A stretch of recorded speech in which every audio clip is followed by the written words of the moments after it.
setup. You've got like the pen, you've got the I'm wicked impressed. My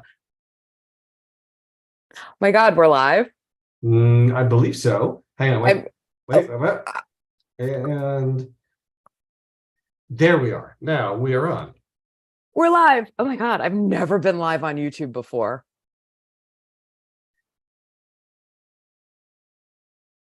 Okay, so right on. Okay. I just had that weird little tech hiccup. Yeah, I gotta start these off better. It's okay. I mean, this is just like, I've never been on YouTube. Here I am. Okay. Hello, creative friends. Thank you for those of you who decided to join us live. That's extremely cool and welcome. We're happy to have you. We have a very exciting guest who's going to join us for character creation tonight. Elle Greco, Paranormal and Romance author, who is the author of Hell's Bell and the LA Rockstar Romance series. Correct. And also the host of an extremely cool podcast called Steam Scenes, which I've listened to a bunch of. Did you turn red while you were listening to it? You know what? No, I can hang in there. But it was really interesting to hear like that there's so many different like variations or shades of like writing about like sexy romance stuff, like the different degrees and sort of variations in color. The way the different guests approached it and talked about it was kind of a surprise. Didn't realize it was quite such a deep well. Oh, it is. And it actually, sometimes I find the deepest wells are the non-sexy ones, the sweet ones, the closed door ones. Yeah, what does that mean, closed door? That means that like they go into the bedroom and then like it's sort of fade to black, or like, yeah, it's a fade to. Some people are fade to black. Some, I mean, if you want to go like hardcore, like sort of Amish romance, you're like one chase kiss at the end. That's actually Hallmark. That's not Amish. But that's like the Hallmark rule. If you for watch Amish, that's like wild. Yeah. But the Hallmark rule is, and if you watch Hallmark movies, you see, you sort of see all the plot devices moving, and then you see they almost kiss, and then at the very last scene, that's when they have the kiss, and they're going to have their happily ever after.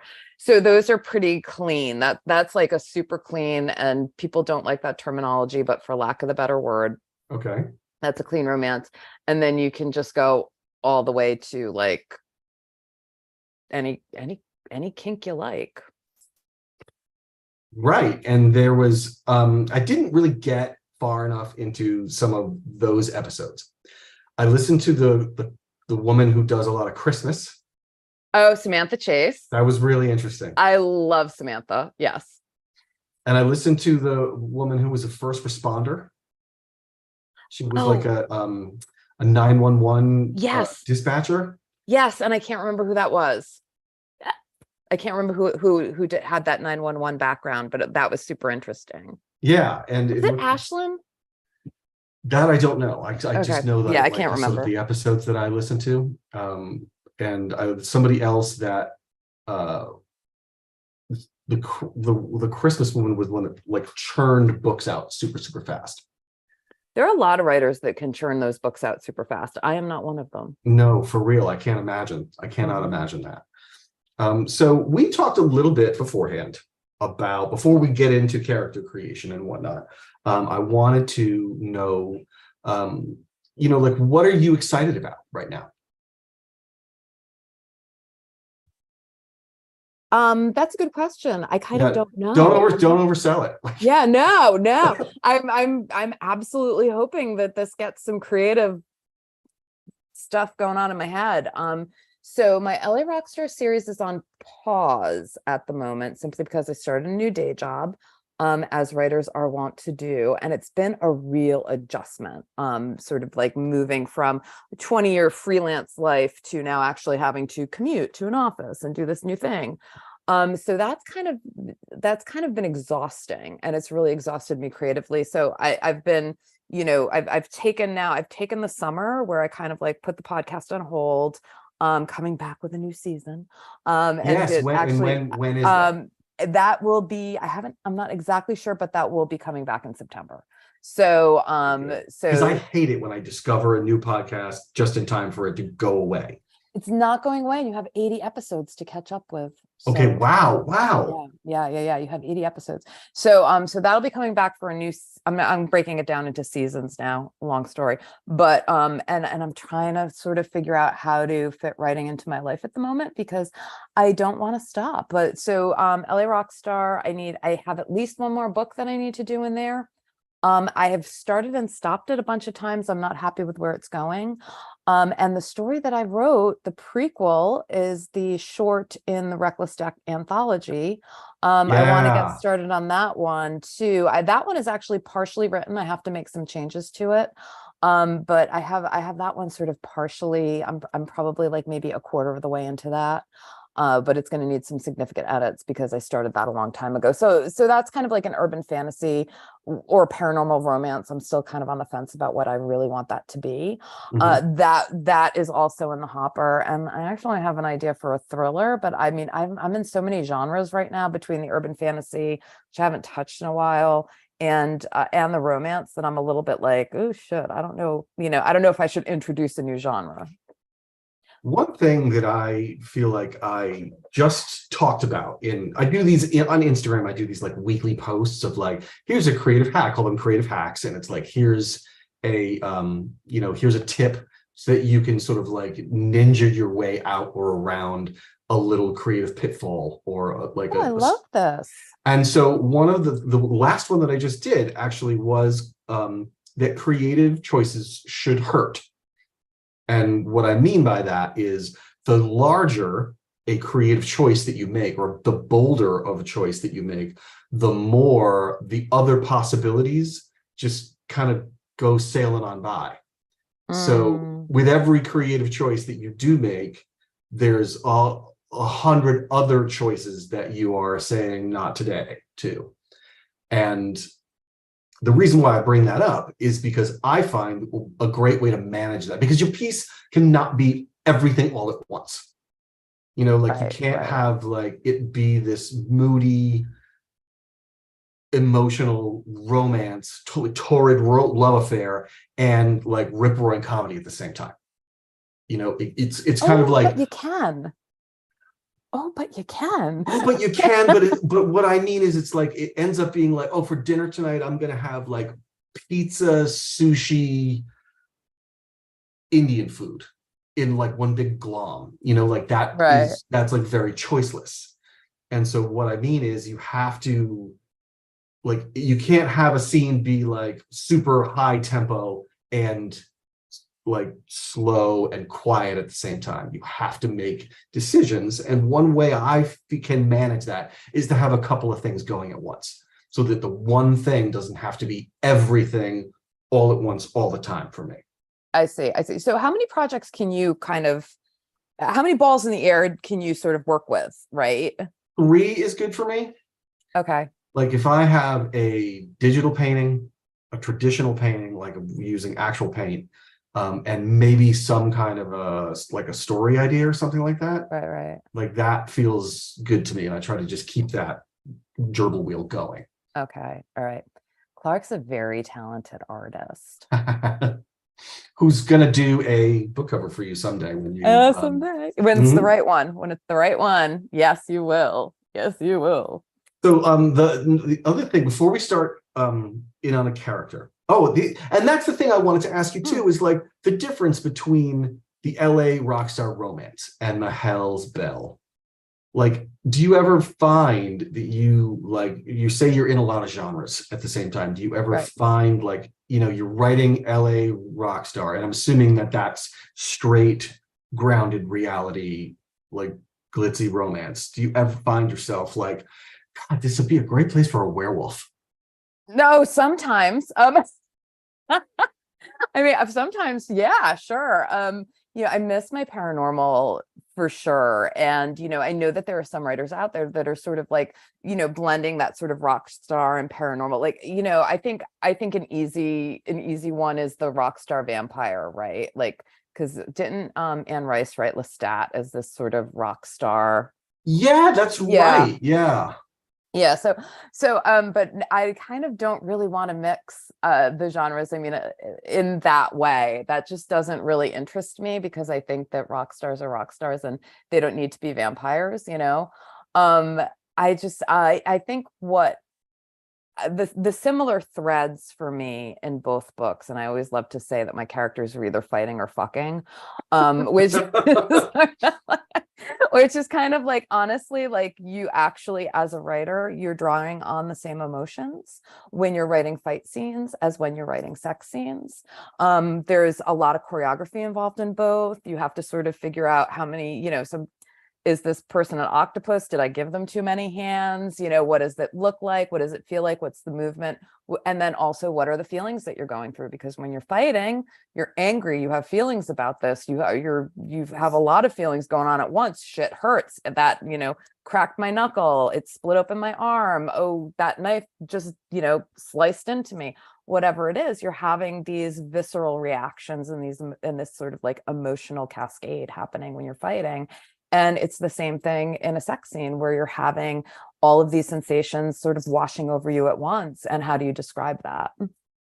So that's a similarity. And then, of course, like, my other similarity is my books very much are about women, written for women, very strong women. I think that makes my romances sort of veer a little bit towards chick lit or women's fiction, but they're still very much grounded in that happily ever after. Oh, no kidding. Okay. Oh yeah, like romance, you 100% have to have a happily ever after or you're dead. Wow, I didn't know Oh that. yeah. Even like between sequels, like you can't Empire Strikes Back it and have like a rough ending to one book and then rescue them in the next. I mean, you could, but you better release that book really fast, because that's a No. cliffhanger. And Wow. yeah. And as much as readers go, I hate cliffhangers, they then buy the second book. So that's kind of like the mistake that I've never done a cliffhanger, because I think it's mean. And the readers get really angry, but then they buy the second book. Right. Yeah. But I can understand what you're saying about like release that second book quickly, so you don't have your readership hanging on for Right. 2 years. Right. And then they get just pissed because but they really do want that happily ever after. Wow, I didn't know that. That's really any other like arcane rules to writing romance, paranormal or otherwise, that you No cheating unless you're writing a menage. So okay. yep, no cheating. No bestiality. So if you're writing like a shifter romance, your character has to be in human form, or like mostly in human form, I should say. Or I actually don't know if two shifters in their animal form can have sex, and that's okay. That might be okay. But you can't have like, your werebear completely bared out having sex with a human. That's frowned upon. Yeah. But I mean, truthfully, I mean, and then other things that are off limits, like, honestly, there are things that I would never write because I'm not comfortable with it, but there are certainly, fantasies out there that can tend towards a little uncomfortable and shocking. And, Okay. maybe I don't want to go there, but hey, look, I'm not going to yuck somebody's yum. This is all fantasy. And, there's something to be said for, having that release. It can be actually very therapeutic. I've Do you taken find courses in this. Yes. do you find that like when you write stuff that your characters go to places that you're like, I don't want to go there. I don't do that. Um, yeah, I think so. I think my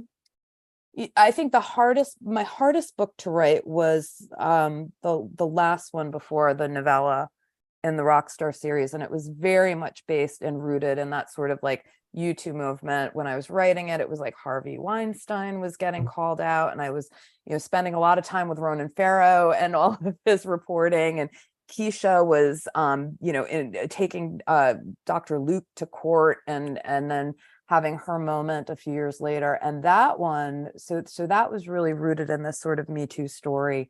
And that was really hard to write. And I wasn't, I didn't realize how hard to write it was going to be. And I got very emotional, and there were times where I'd just be like sobbing, and there are still bits that I read from it and I will cry. And, so it's just a very It's a very cool book. I'm actually most proud of that one because it was so hard. That is actually excellent. I was going to ask you what is the thing that you are most proud of, and you have now covered it. Thank you. Well, thank Incredible.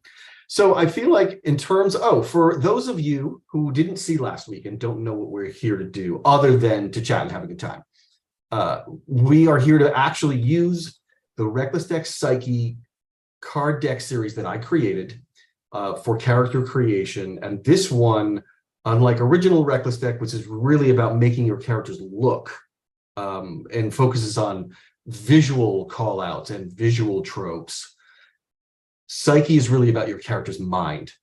And it's got 8 categories. The first 4 categories are called the core categories, and they are good for any genre, any character, any genre from any time period, from Shakespeare all the way to Star Wars.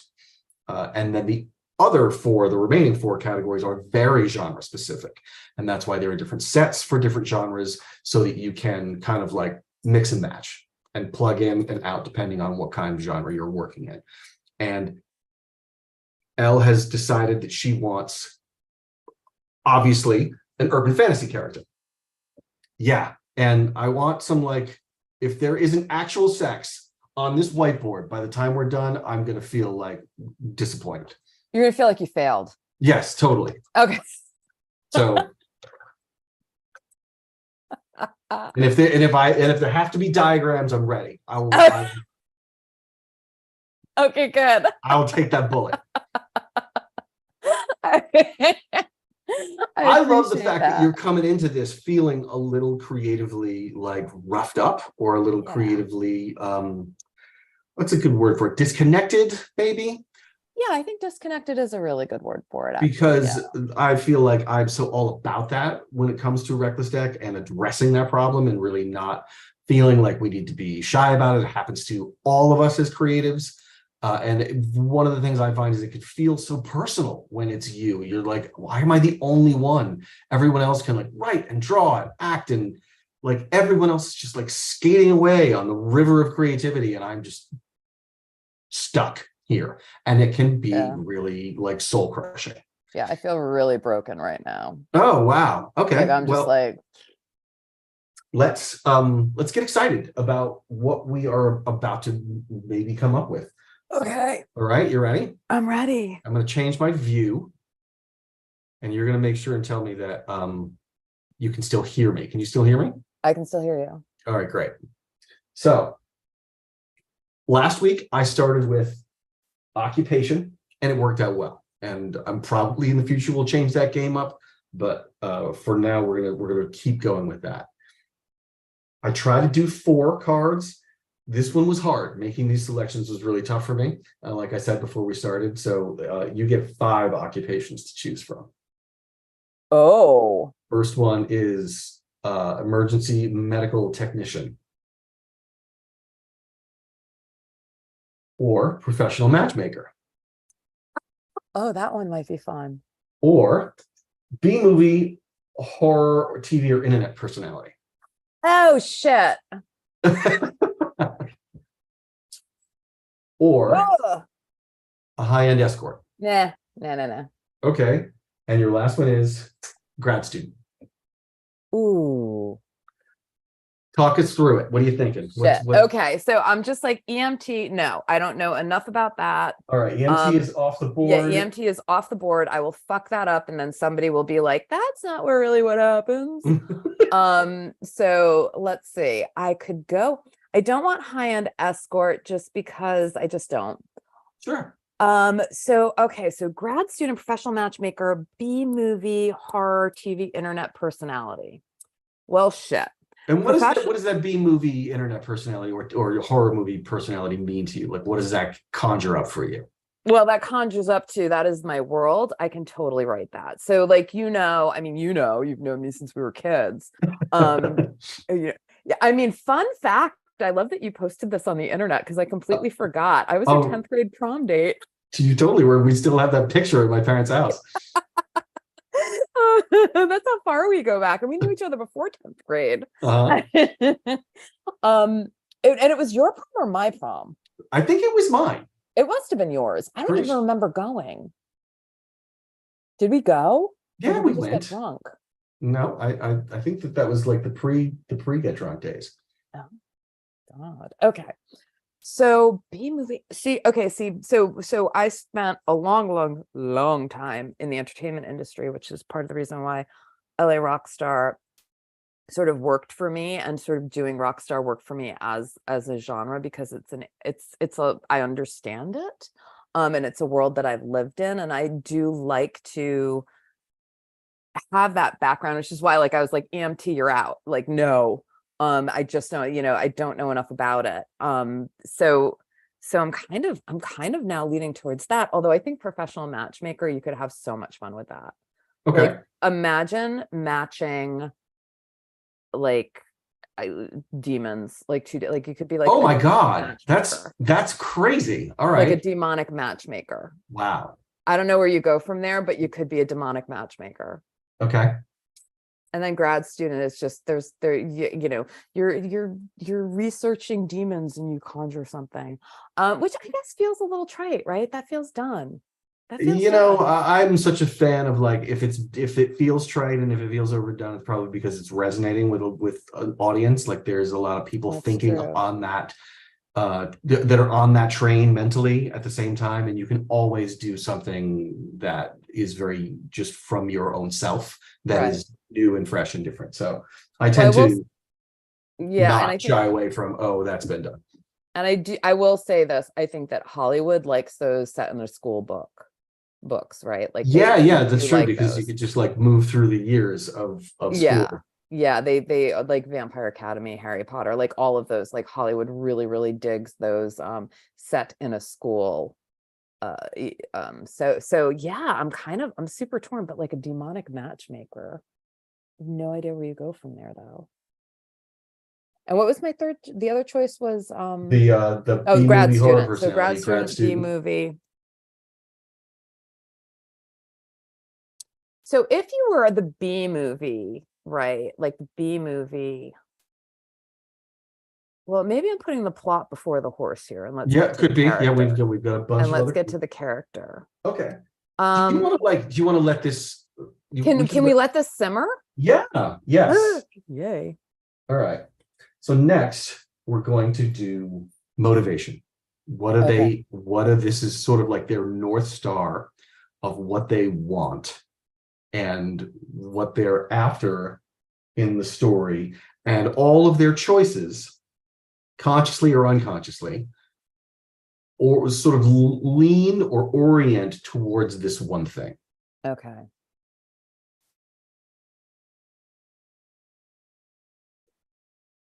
To find or forge a community to belong to escape responsibility, to experience extreme pleasures or sensations, to exact revenge, or to get forgiveness or absolution from another. Ooh, these are tough. So if I was a demonic matchmaker, what would be driving me? Mm-hmm.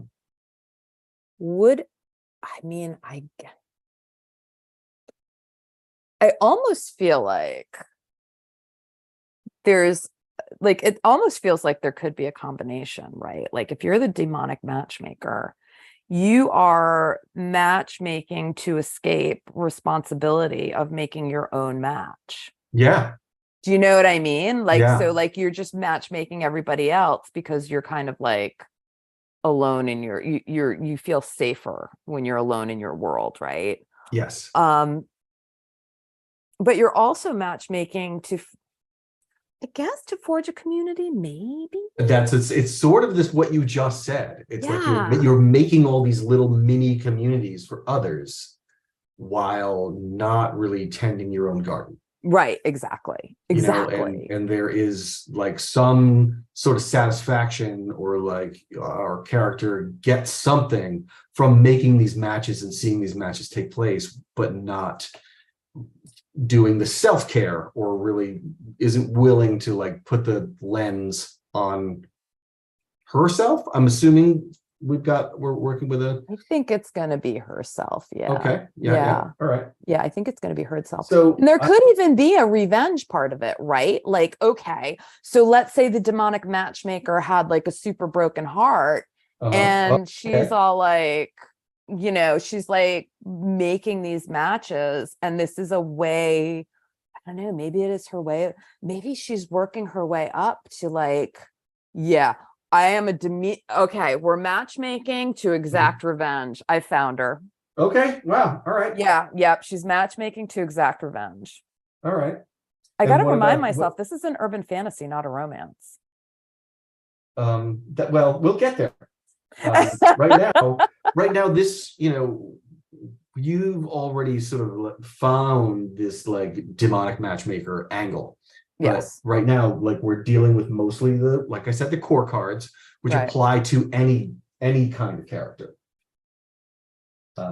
So do you feel like there is an element still of this community finding, or I mean, no, I think that she is doing this 100% to exact revenge. She is a demonic matchmaker. And that's what I mean by making bold choices. There you go. This is about exacting revenge. On whom, I'm not sure yet, but she's exacting revenge. All right. So the next two cards really speak to their qualities. The first is their strengths. Do you feel like she is kind or centered or diplomatic? No. Or resourceful? Oh, she's resourceful. She didn't want to be a demonic matchmaker. Okay. This drove her to it. And so she is very resourceful. Oh, I love it. Okay. Yeah. Yeah. And next would be flaws. Okay. Is she temperamental? Self-justifying, which means she's able to inwardly reconcile any choice or behavior. Like anything that she does, she's able to like give her a couple of minutes and she'll talk her way around to being like, yep. Why it's okay. Right. Even though she's doing a terrible thing, she's like, no, that's why it's okay. Yes. Okay. Is she hypersexual? The kind of person who is always, I define this as inappropriately preoccupied with cultivating flirtations and sexual opportunities. So that person who kind of goes through like their work day or like their career or like normal situations, kind of like in having almost this like weird like 70s vibe to them, where they're just out there and they're assuming everyone else is out there also when really they're standing out in that way. Well, so they're like maybe like creepy in that sex. Yeah. Like, you know what I mean? Like that sort of like that creepy guy, like the creepy guy in the corner where you're just like, stop. Right. Yeah. One of the characters that I feel like I refer to a lot when this card comes up is somebody like James Bond, right? Who carries, he's not the creepy guy, but he's got other important stuff to do. But yet he's always like working some angle on some Bond girl, or a couple of Bond girls at the same time. It's like, dude, like focus. Just focus on the task at hand and not get afraid. Yeah, but I guess, I think one of the things that's like, because if you're looking at this as a flaw, right? Like you're saying this is and your character needs to have that flaw. Some people would argue like that sensual, like maybe that's not a hypersexuality with him, that's a sensuality. And I think that one of the things that, particularly when you step outside the romance genre, that sometimes I think kind of fail in books, right, is that your characters don't necessarily have a sex life, and that's not true. Do you know what I mean? Like, because that is what makes a whole character, is unless they're, whatever, like, but for the most part, if you want to sort of show this a full human being, you need to have that sort of sensuality as part of their life, right? They're gonna go out on a date, they're gonna have sex with their husband or their wife or their partner or their friend or their fuck buddy or what, because that's just the way that's how they're moving through life. Do you know what I mean? But to me, that hypersexual is just that like creepy old guy at the bar that is just like will not stop hitting on you, and you need somebody, you need to like punch him out. Yeah, okay. All right. So you got one more flaw that you Okay. can work with here, and that is untrustworthy. Ooh. Oh, I like that one. Okay. I don't think I've ever done an untrustworthy character. Oh, that's cool. All right. Yeah. I don't think I've ever done an untrustworthy character, and I like that one. All right. So this is what we have so far. Okay. We've got a matchmaker who is Demonic out to exact revenge. She is resourceful and untrustworthy. Right on. All right, so the next 4 categories, actually, I think we should have 4, right? Yes. All right, so one last core card. This is called Given Circumstances. And this is some condition of their existence, like some condition of their life that is either physical or physiological, or it's external, it's societal in some way. Maybe they're living in a time or in a society that demands certain things of them. It also could be about relationships and family. Okay. So the first one is a skilled acrobat or gymnast. Oh, identifies as non-binary or gender fluid. Okay. Selenophobic. Fear of the moon? Fear of the moon. That's interesting. And then your last one is sleepwalks. Okay. I don't think I would want to write a non-binary or gender fluid character because I don't identify as that, and Okay. I don't want to make a mistake. Sure, I get that. Yeah. So I want to take that off the table. I mean, the fear of the moon one is weird. Sure. I mean, I'm kind of fascinated by that, but it's like weird. I mean, I get like what would you do if you're a werewolf afraid of the moon? And afraid of the moon. Okay. Can I yes. Again, these are your choices, but I just want to do something here. Like, what about that? That you sleepwalk, but you're afraid of the moon? Yes. So like you're constantly putting yourself like inadvertently in harm's way. Like there's something, like there's this push pull, like almost like you don't want it, but you can't resist it. I know. I guess I'm still trying to sort of like sort out like having this fear of the moon. Like, what does that mean, right? Like, you don't go out at night. Oh wow. Like you have to, like almost like people who don't like the sun. Right. Yeah. You have the blackout blinds in your bedroom and all of that. Like you can only go out at night if it's like a sliver moon. Oh wow. Okay. So I think I the might. phase of the moon determines how intense it is. Yeah. Like the phase of the moon determines how you do your job or how you live your life. I mean, because if you're a demonic matchmaker, I guess you can do your job during that. You could probably do it on the internet, which basically means that you don't need to leave your house. I think the fear of the moon, even though I think it's very strange, like why would you fear the moon? Okay, yeah, sure. Or why would this particular character fear the moon? Maybe our next 3 cards will tell us. Okay. And again, a big part of what we're going to do next is start to like connect the dots with these prompts. Okay, next up is secrets. I love that. And this is where we start to get very heavily into genre. Okay. And for this one, most of these cards are coming from the horror and urban fantasy companion deck, but I did dip a little into the Lovecraftian and noir deck as well, because there's some really creepy shit in that deck that I'm very proud of. And I really love noir. I'd love to write like a detective noir. I just don't think I could do it. Your first one.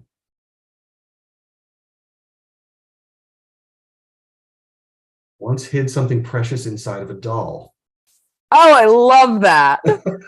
Did we find it? That's the question. You hit it. Did we lose it? And now you're looking I for feel that like fucking doll. we've gone a little off. We didn't go in this direction. I know. Was once part of a team exploring a remote area and awoke to find everyone else in their party had killed each other in the night. We could use that one. Okay, all right. We could totally use that one. Okay, keep that there. All right. Knows of a neutral underground club where all races of supernatural beings socialize without conflict. Oh, that's really fun. I don't want to use all of these. All right. Was found outside by family members in the night, mouthing unknown prayers and wearing a strange homemade animal mask. Which could explain the fear of the moon. Oh, yes. Uh-huh. And I gave you 5 because I just couldn't not. Okay. Found a small secret library in the attic of their old family home containing books on magic and demonology. Like I could legit use three of these. Okay. Well, there are no rules. Like if that is where we go, that's where we go. Like I feel like I could legit use that because it's like, okay, you're once part of a team exploring a remote area, and I kind of like that because I'm kind of going, well, how did this person become this demonic matchmaker? And she's matchmaking for a reason, right? Like she's angry about this demon and she's matchmaking for whatever reason. So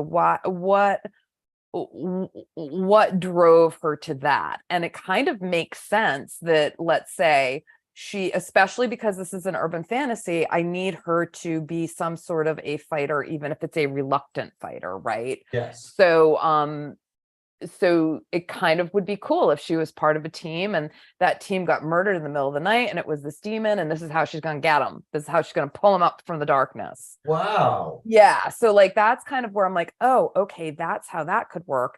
The doll thing is awesome and I just like it. So I because I love creepy dolls and it's going to have to be a creepy doll. And then what were the other ones?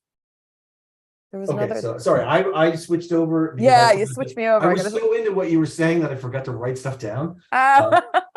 So let me switch this back so you can see them. Yeah, let me just see the cards again.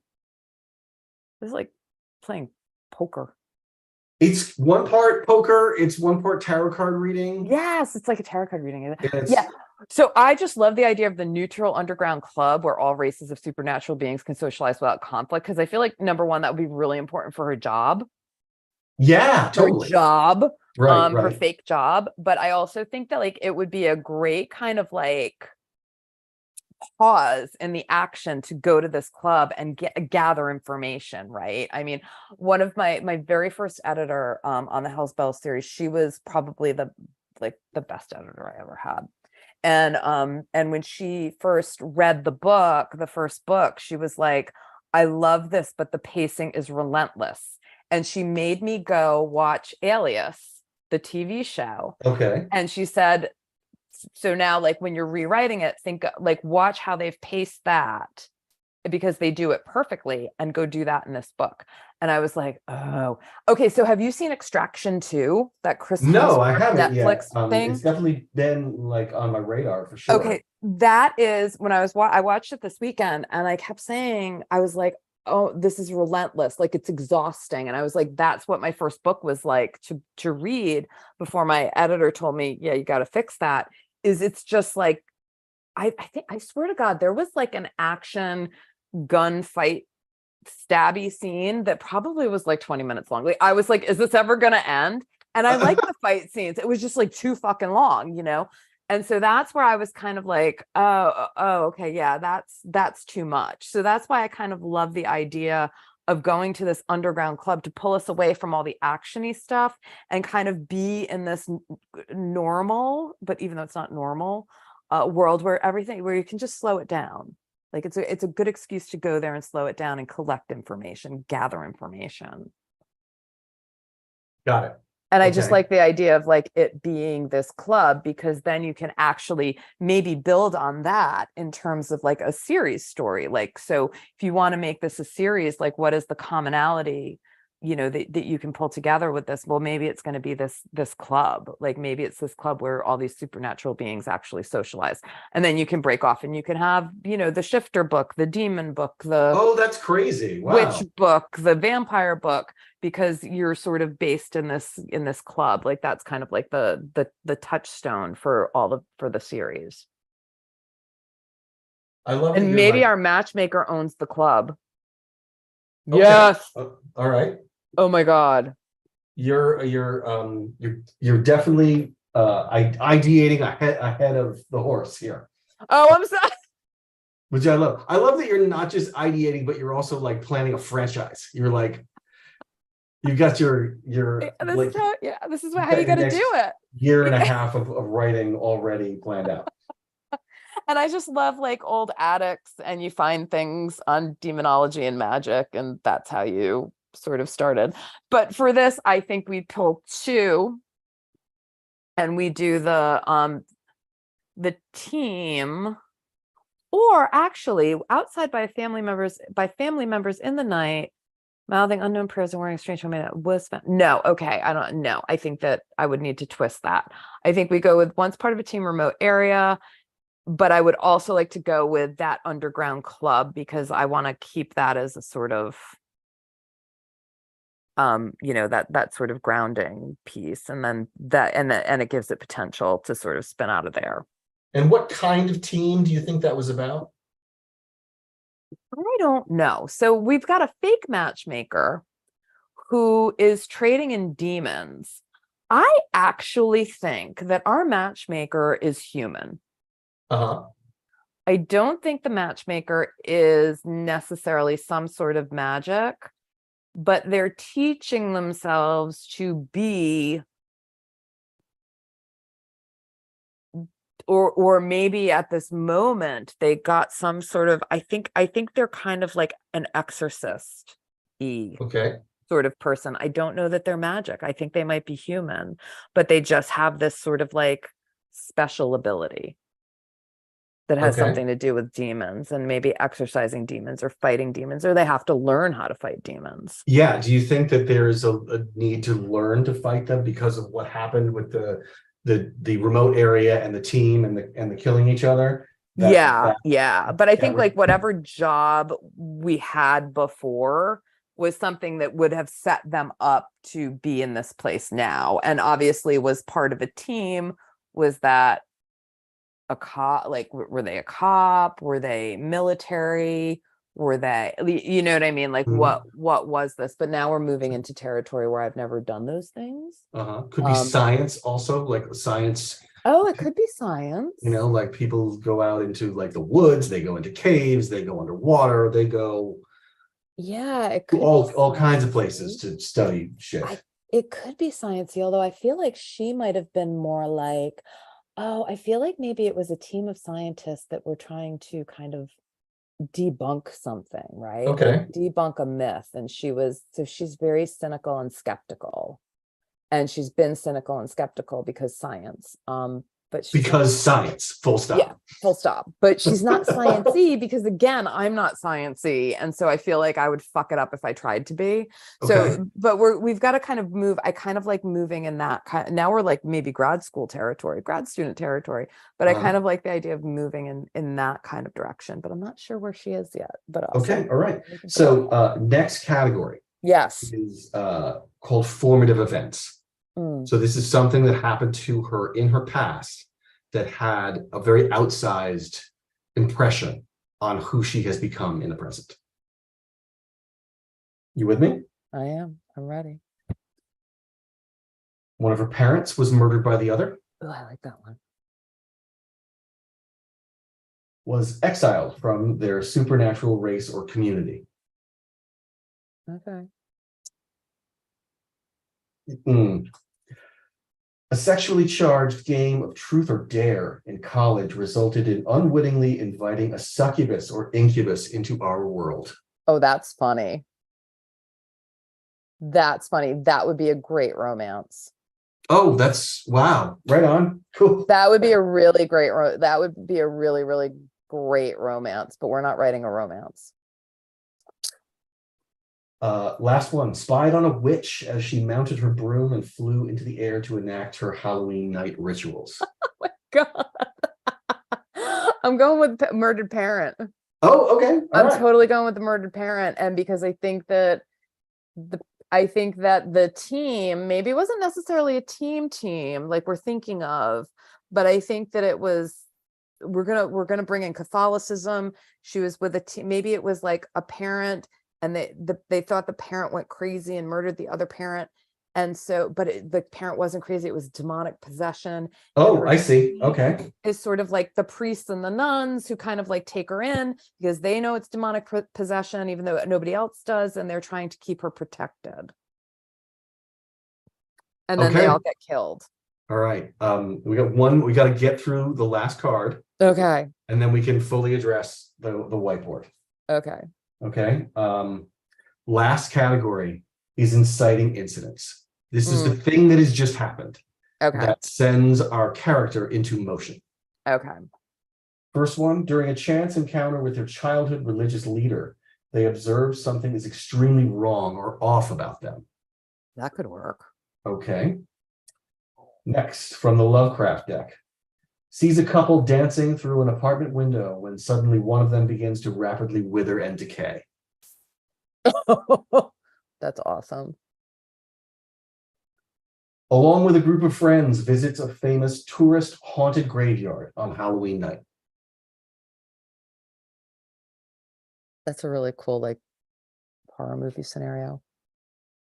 Romantic memories of a one-night stand start to fracture, revealing flashes of a brutal assault by a supernatural being. Okay. Last one. I gave you 5 because again, I just couldn't hold back. An old clubhouse built with childhood friends resurfaces both as a modern-day crime scene and a source of supernatural evil. All right, I think for this one, we're looking at the childhood religious leader or the couple dancing. Oh, wow. All right.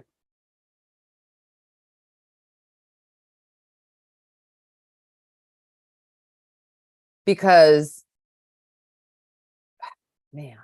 that could be the parents. Oh, and it's crazy. one parent, and that's how the parent murdered the other Oh parent. my God. All right. Yeah, I think that's how the parent murdered the other parent and the kid saw it.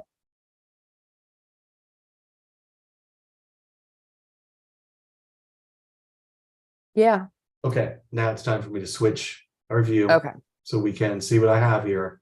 You covered a lot of ground that I might need to go back and get you to say more about. Okay. Make sure we see all of this. Demonic matchmaker. Yep. They are out to exact revenge. She sure is. Okay. She's resourceful and untrustworthy. Exactly. She has a fear of the moon. She knows of a neutral underground club for supernatural beings. You said potentially she's the owner, and I think she's the owner, and I think she's human. Okay. Or she thinks she's human. Potentially hid something inside of a doll, but we don't. I just like that it's fun, but I don't know that needs to be in the story. Okay. Some sort of a team, in quotes, that she was involved with everyone killed each other in the night.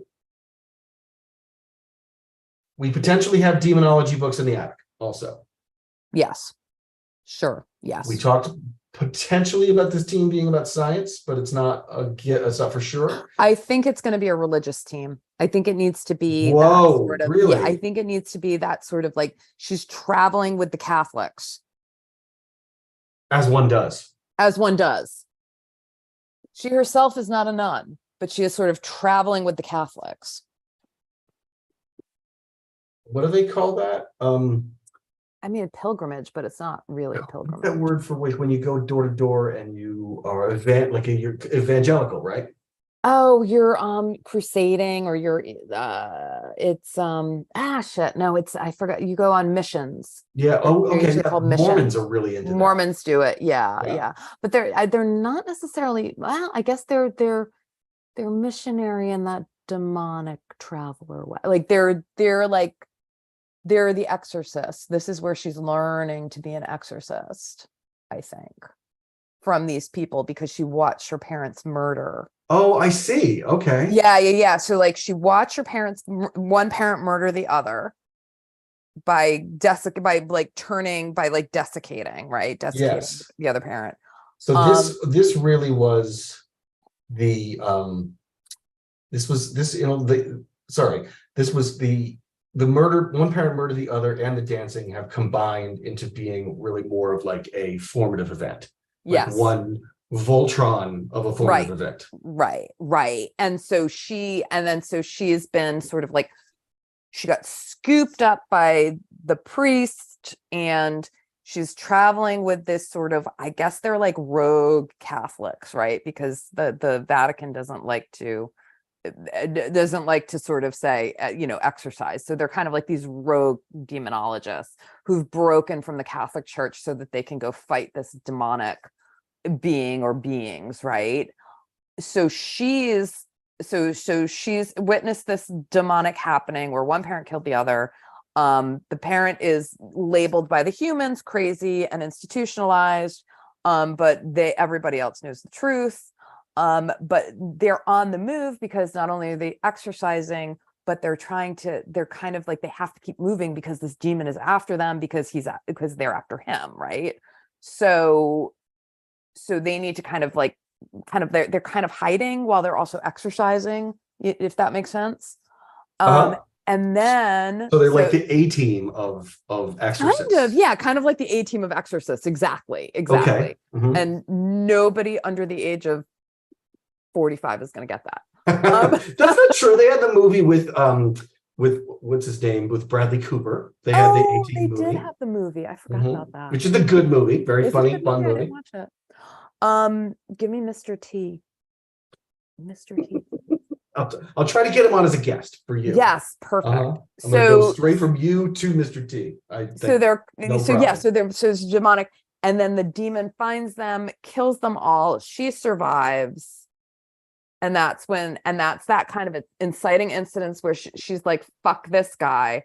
I'm gonna get him by being a matchmaker." So this guy, meaning the demon, the particular demon that has killed her family, killed her found family, has left her alone, and she is like she is going to bring him out into the open. She is going to coax him out into the open through her incredibly good demonic matchmaking skills. That's wild. That is just wild. I have no idea how she's skilled at these. I don't know why she decided to be a matchmaker. I don't know what it is about this particular demon that's like, I need a date, and she's like, let me matchmaker, make me a match. Like, I have no idea how that happened, but we'll get there. But she decides that that's what she's gonna do, probably because there's some like demonic-y weirdo that tells her that. I don't quite know though how she ends up owning this weird bar. Maybe she doesn't own it. It would be really cool if she did, but I think that's where she finds her clients. Right. Okay. Right. Like, I think it makes it less of a safe space for her if she doesn't own it. Like, I'm sort of picturing her almost as like, like you go into those bars and they have the tarot reader, and they kind of sit in a corner and they got the funny thing that you see the future of the crystal ball. They kind of sit there, and like, I kind of am picturing her like she's like the matchmaker is in, and so like all these supernatural creatures like go to her and they're like, hey, so this is maybe her entree into the supernatural community. So it's not necessarily she's a demonic matchmaker, although that's what she's doing. She's a matchmaker among the supernatural community because she's trying to get to that one demon that she needs to. And she plies her trade in this bar where everybody kind of gets along. See, okay, so it's not similar to like the high-end escort service. Like, we got that card. It's not like that Elliot Spitzer Client 9 kind of like fancy, like a madam who has this swanky It could be office. though. It could be. I mean, that I think is really interesting. It could be. But if it is that, and that almost makes more sense for a demon, because I mean, well, I guess even demons have to fall in love, right? But I kind of feel like it needs to be something gritty and not Okay. fancy. And okay. Do you know what I mean? Like it needs to be like something kind of gritty. And I do kind of like the idea of like money changing hands though. And if she does it in the bar as this, like you said, almost it's this, there's an element of like performance to it. Yeah. That it's like almost like she's playing a character as this tarot card reading.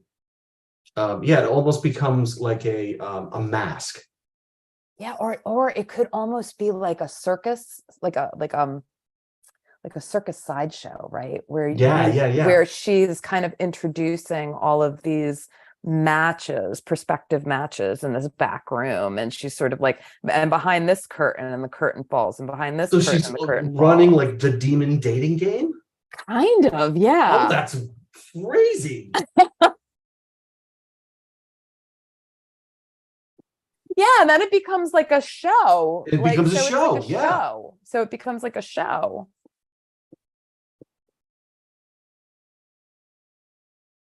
Oh, so glad you're like this live stream sticks around forever, because I'm never going to remember this, because it's kind of this is kind of crazy. Yeah, it's really crazy. But I love that it went from like the bar seems more like a burlesque bar, kind of, that has this theatricality to it, and there's like people that it's not just like any old like city club in a city. It's got this, there is all of this almost like a Venetian masquerade / vaudeville vibe to it. And you can really borrow from noir there, I think, which makes me really excited. God, love it. Okay. Like, which makes me really excited, because I can't write a detective noir, but I love that feel, that essence, that that experience when you're reading a really good noir and you're like, oh, you can kind of picture the smoky back room.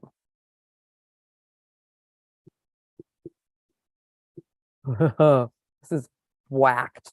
The other crazy thing about this is, in a burlesque kind of theatrical setting like that, you can have lots of crazy side characters. Yeah, and the sidekicks make the books. Right on, right on. Yeah, I'm convinced that the sidekicks make the books. So here's a question for you, because I want to keep rolling, because it's awesome.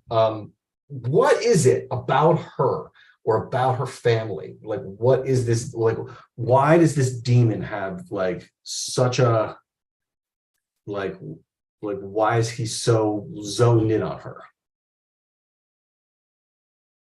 I mean, I think that there's going to have to be some sort of chosen one quality to her. I'm not quite sure though, like what that is, like that, and that's one where I might have to like dig out the trusty old Encyclopedia of Witchcraft and Demonology, which I have right behind me, or the Dictionary of Demons, and just kind of like dig into that and figure out Dictionary of Demons. That's so awesome. Oh my God, it's fantastic. There's so many demons you're like, wow, I didn't realize there were so many demons.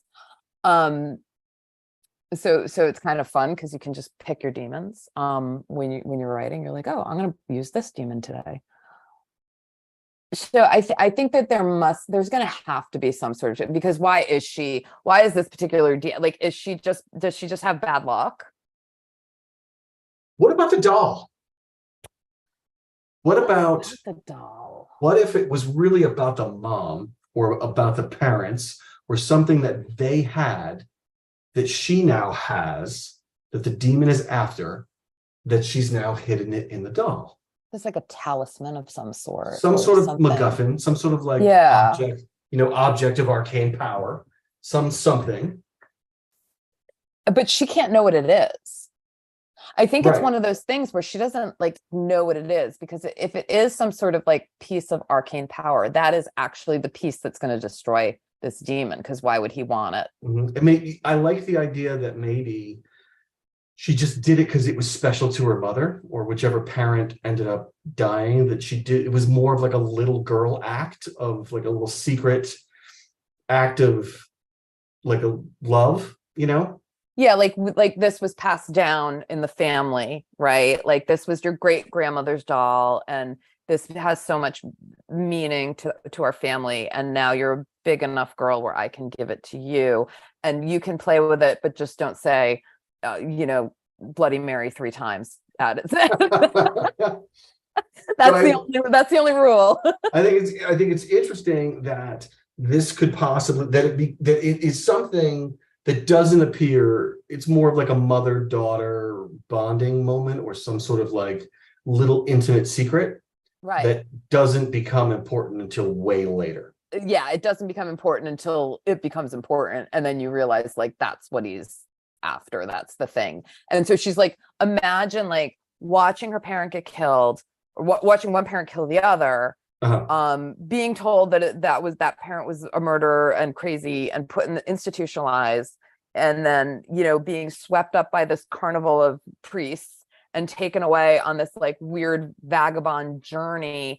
And this person she's just dragging this doll along with her the whole time. Oh, she's got the doll with her the whole time. Yeah, she's dragging this doll around with her the whole time, and that's the one thing she has left, because it's like, the house caught on fire and she ran, and that was the only thing she grabbed or something like that. That's crazy. Okay. And so she's kind of dragging this doll, and it's like all worse for wear, and she has no idea, the demon has no idea, nobody knows what is really inside that doll until that sort of last possible defining moment, which I forgot what if we're doing here as journey with this too, like what that defining moment is called. I guess that's the right before the end.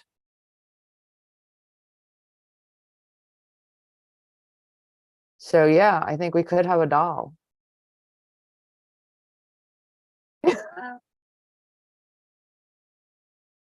You need a bigger whiteboard. Well, I do. That's true. But then I'd have to like sit way back, because I'd have to be really sit at the shot. Have to be, so I'd be like on the other end of the room. Oh yeah. I don't know. Talisman? Talisman, yeah, for lack of a better word right now. And I really want to point out, like, I feel like you just did it, but the fact that she has had this insane experience, painful experience with her parents, and then she goes on this journey, getting swept up by the demonology 18, finds this, like you said, a found family. Like, she puts on this next persona of being this like Catholic exorcist demon hunter along with this team, and then that goes to shit. And so then she reinvents herself as this, not just a demonic matchmaker, but like what was that guy's name who used to host the Gong Show? Chuck Woolery. Yeah. So Chuck Woolery of matchmakers. Well, what could be even wilder is like, not only does this happen in this club and this vaudeville style way, but it's being filmed for demonic reality TV. What? Oh. Because here's the fucked up part about it is, like, not only does she hide in plain sight, she hides in like the spotlight. Spotlight, yeah. Like, she creates this entire persona that puts herself front and center in front of all of these very dangerous characters, and becomes like the host of this of their entertainment. And it becomes really popular. And it becomes really popular. Like an American Idol level of fame in this sort of like demonic supernatural underground. And so she actually does have this level of fame, and she kind of becomes this like weird reality show celebrity, that sort of, I don't know who like the Joe Rogan of, I don't know. I don't know. Or I mean, who's the chick on Dancing with the Stars that everybody loves? I don't watch these, so I don't know. Yeah. Okay. Julianne Ho or whatever, her Hote or whatever. So Yeah. this is like one of the most fucked up things I've ever heard. The idea that there is a demonic underground reality TV Like The Bachelor, yeah. world, yes, and that she has now positioned herself to become the star of it. And I wonder at what point she's like, this is getting away from me. Like, this was only supposed to be like, you know, like my act that I went in, did at the bar, and that was dangerous enough. And now she's like at the top of the charts. And it's exhausting. Can you imagine? Like, it's got to be fucking exhausting, because she's walking around with this massive secret and a massive target on her back. Yeah. And she's only getting more exposure and more famous and more. Right. But she needs to draw out that demon. So, like, you know, and I'm going to right now in my head, like, he doesn't know who she is. So she needs to draw him out to sort of like, whether it's he's wants to be matched, or he has a thing for famous people, or he, like, there's got to be something. And since we're not creating him, like, there's got to be now we could also twist this, right? And if I wanted to do a paranormal romance, they could fall in love. Oh, no way.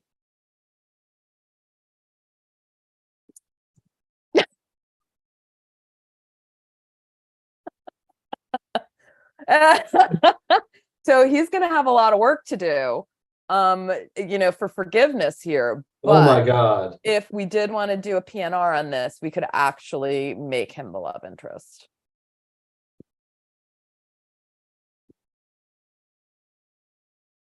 And then I would probably go uber noir on that one too, because I think that would need to be, I can see it in a more noir place. I just want to say nothing good happened here. This is just like, just no good ideas. Totally like goose egg. Well, what's really cool is this is kind of how I write my books. Like, maybe not necessarily pulling the cards and stuff like that, but I write the stories come from the characters. So it's always like, well, what happened in this character's backstory? So like when I started, I never really have a plot. I have like an idea of characters, and I have an idea of what they like, where the story is going to go. Yeah. You know, but I never really know. I don't have a plot when I start, and I've tried plotting, and I've done the hero's journey, and you know, so I think that I do sort of, I do that as I go, mostly hero's journey, especially with urban fantasies. But it's actually all that character based. So it's like all of this character work. I will write scenes. Like I would write the scene of the parent killing the other parent, even though it would never make it into the book. It's just a backstory piece, or maybe there'll be a flashback. I'm not sure. But like, there are things that I write, you know, I would write that piece about, you know, just the parents taking her to, you know, I don't know, Six Flags, you know, to sort of cement what that relationship was like between her parents, with her. Did she have a normal upbringing? Did she know that there was something special about her? Did the parents know that there was something special? You know, like, and what is this special thing about her that she can do this sort of demonic thing? And, you know, so anyway, I really work on those moments, and that sort of propels the story. That's what propels the story forward. And that's what actually creates the plot.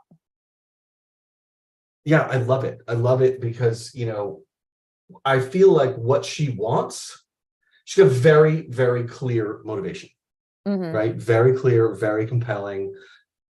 So we know like what her needs are not like wishy-washy or vague. It's not like she's just sort of like going about her day, kind of like bouncing off things.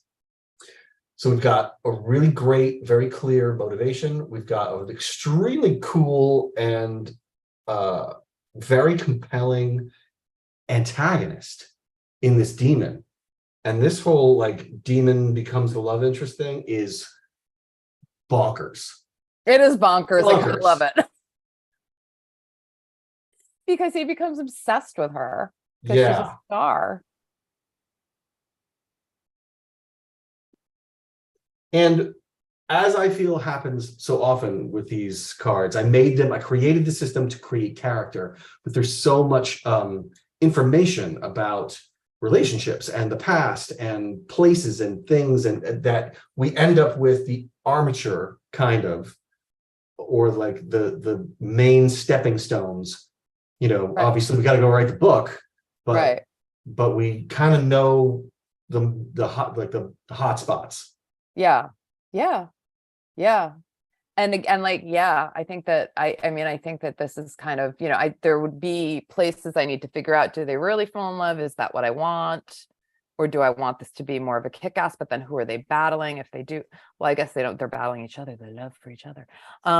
So, or she's battling it, but that's a big thing to, this could be really cool. And then it could continue because then she's still going to be matchmaking and doing the show, and we could pull in other characters that way, and the series could continue that way. So it's maybe not necessarily the bar as that grounding place, but it's actually the bachelor, the demonic bachelor.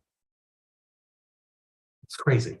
Yeah, it is. So my question is, how, like, you started this, you were kind of at zero. Yeah. Excited? Yeah, kind of. I think that there are a lot of really great ideas in here. I think that it's super fun. Yeah, like I'm like, damn, I could write this book.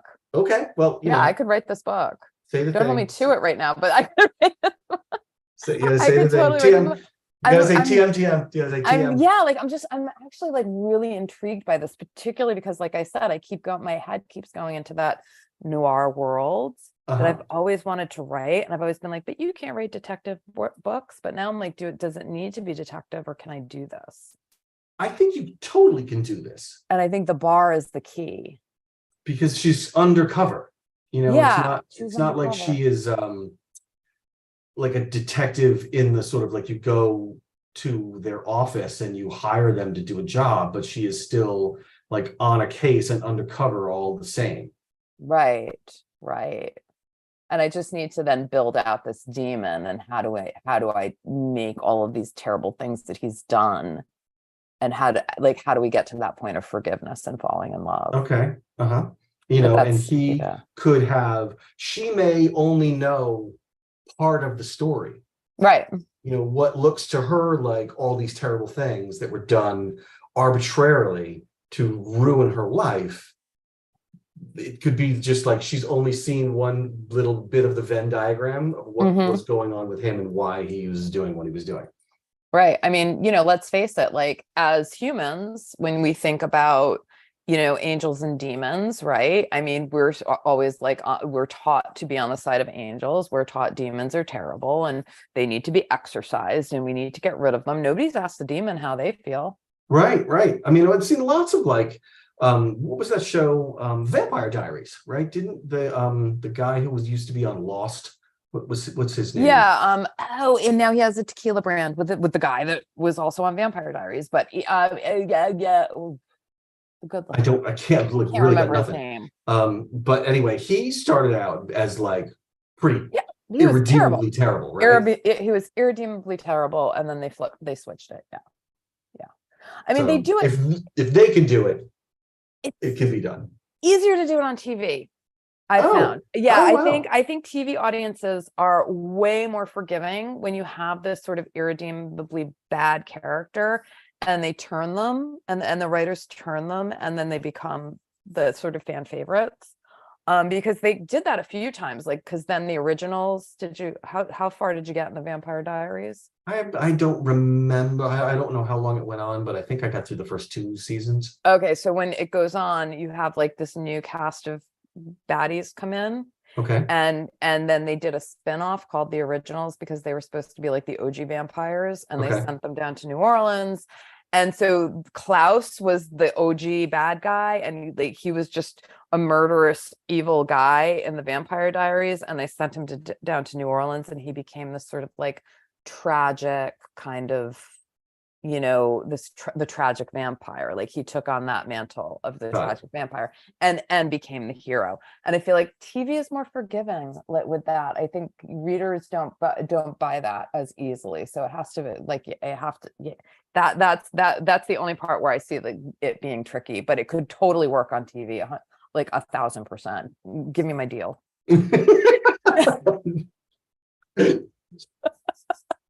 Come on, give me my deal. Give me my deal. But unfortunately, that's not like a prize at the end of the live stream. Shit. Yeah, I'll work on it though. I will absolutely. Yeah, I'll see if I you can would get the so many more people doing. the people you banging down my door.